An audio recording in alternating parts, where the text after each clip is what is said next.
بسم الله الرحمن الرحيم إن الذين قالوا ربنا الله ثم استقاموا تتنزل عليهم الملائكة ألا تخافوا ولا تحزنوا وأبشروا بالجنة التي كنتم توعدون نحن أولياؤكم في الحياة الدنيا وفي الآخرة ولكم فيها ما تشتهي أنفسكم ولكم فيها ما تدعون نزلا من غفور رحيم قال الله تعالى في القرآن المجيد والفرقان الحميد إن الله وملائكته يصلون على النبي يا أيها الذين آمنوا صلوا عليه وسلموا تسليما اللهم صل على محمد وعلى آل محمد كما صليت على إبراهيم وعلى آل إبراهيم إنك حميد مجيد اللهم بارك على محمد وعلى آل محمد كما باركت على إبراهيم وعلى آل إبراهيم إنك حميد مجيد আল্লাহ পাক রব্বুল আলামিনের লাখ লাখ শুকরিয়া যে আল্লাহ তাআলা আপনি আমাদেরকে আল্লাহর পবিত্র ঘর মসজিদে আসার বসার তৌফিক দান করছেন। আমরা সবাই বলি আলহামদুলিল্লাহ। রমজানুল মুবারকের শেষ জুমার দিন আল্লাহ পাক রব্বুল আলামিন রমজান একটি পবিত্র মাস আল্লাহ তাআলা আমাদেরকে দান করেছেন। এই মাস আস্তে আস্তে চলে গিয়েছে, আর মাত্র কয়েকটি রোজা রয়ে গেছে। আগামী শুক্রবারে এই রমজানের রোজা পাবো না। রমজান আপনি আমাদের কাছ থেকে বিদায় নিয়ে যাইতেছে। আল্লাহ পাক রব্বুল আলামিনের কতটুকু ইবাদত আমরা করেছি, আল্লাহ তাআলার ইবাদত, আল্লাহ আমাদের ইবাদত গ্রহণ করছেন কিনা নিজেই পরিচয় নিতে পারবেন। ইবাদত করতে করতে, জিকির করতে করতে, মোনাজাত করার সময় যদি দেখা যায় আল্লাহর মহব্বতে, আল্লাহর ভয়ে যদি চোখে দিয়ে পানি আসে, বুঝতে পারবেন যে আপনার ইবাদত কবুল হয়েছে।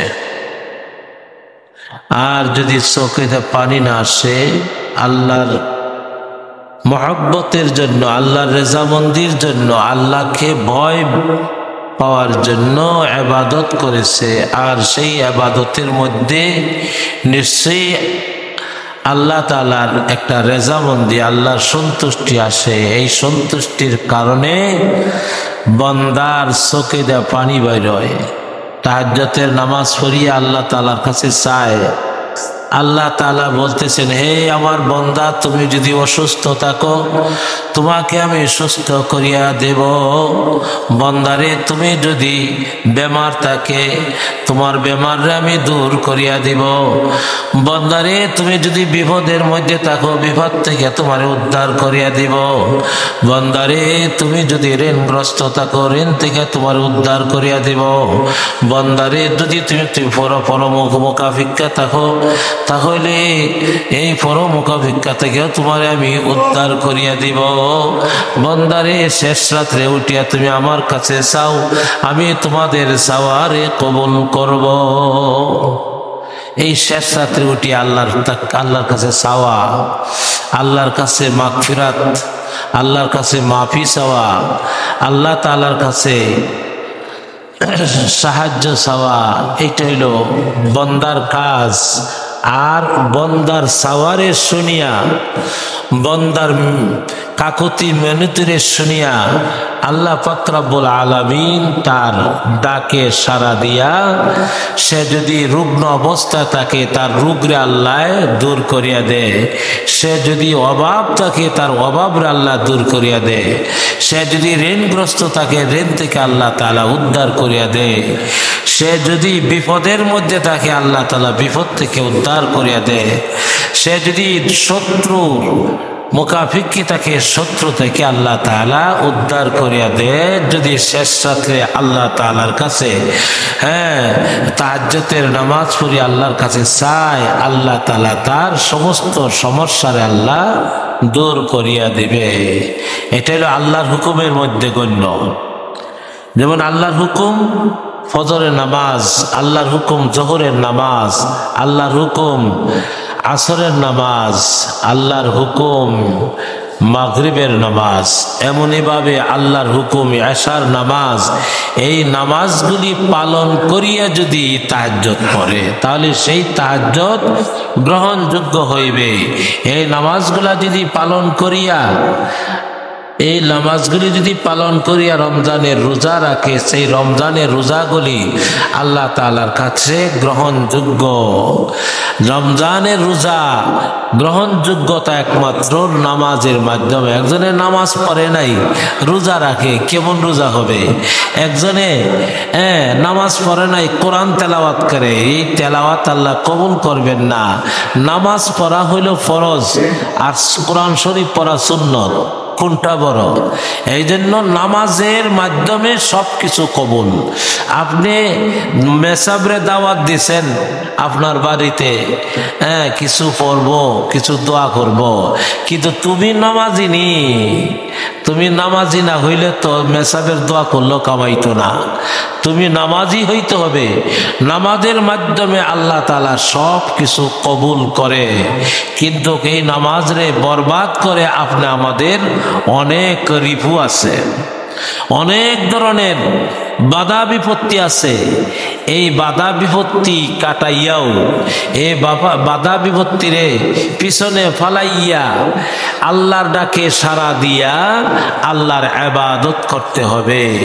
এই জন্য আল্লাহ পাক রব্বুল আলামিন বলেন, ইয়া আইয়ুহাল্লাযীনা আমানু দুখুলু ফিস সিলমি কাফা ওয়া লা তাত্তাবিউ খুতুওয়াতিশ শাইতান ইন্নাহু লাকুম আদুউম মুবিন।